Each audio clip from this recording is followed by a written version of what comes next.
जाहिरात होर्डिंगसाठी स्टँड लावायचं होतं म्हणून नागपूरमध्ये झाडांची कत्तल करण्यात आली आणि या साऱ्या प्रकारावर वृक्षतोडीला आमची परवानगी नव्हती असं महापालिकेचं म्हणणं आहे। पाहूयात। आधी मुंबई, त्यानंतर नाशिक, सातारा आणि आता नागपूर या ठिकाणी वेगवेगळी कारणं देऊन झाडांच्या कत्तली सुरू आहे। आता नागपूरमध्ये एका जाहिरात कंपनीचं होर्डिंग स्टँड बांधायचंय म्हणून 5 झाडांची कत्तल केली आहे।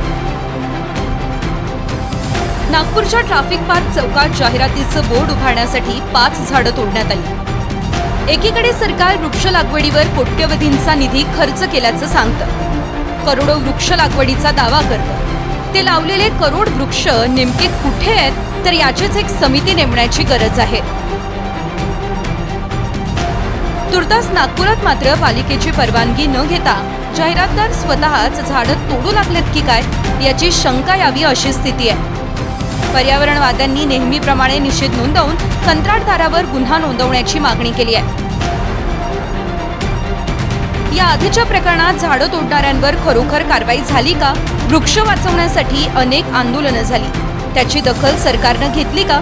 हे प्रश्न अनुत्तरित आहे। असं असताना आता नागपूरच्या वृक्षतोड प्रकरणात कुणाकडून कारवाईची अपेक्षा ठेवावी हाही सवाल आहे।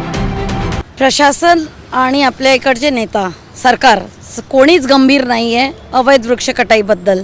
तुम्ही बघत असाल नागपूर शहरामध्ये होर्डिंग्स करता पहिले पण खूप मोठ्या प्रमाणात झाडं कापली गेली, याचिका पण आहे, पण तरीही आजपर्यंत कोणावरती पण कारवाई झाली नाही आहे, कोणाचा कॉन्ट्रॅक्ट रद्द झाला नाही आहे। तर आमची मागणी आहे, तुम्ही तापमान बघताच आहे, नागपूर शहराचं तापमान किती गरमी आहे आणि इकडे एक एक झाड आज महत्त्वाचं आहे। शिवाय या होर्डिंगची हाईट बघा, तर इथपर्यंत तर झाडं नव्हतीच, तर तुम्हाला झाडं कापूनच सगळं काही का करायचं आहे? म्हणजे तुम्ही कॉन्क्रीट जंगल बनवता आहात पण होर्डिंग करता, कमीत कमी त्याच्यावरती कॉन्ट्रॅक्टरवरती कारवाई व्हायला पाहिजे। FIR होतो, त्याच्या पुढे काय? सुनील ढगे, TV9 मराठी, नागपूर।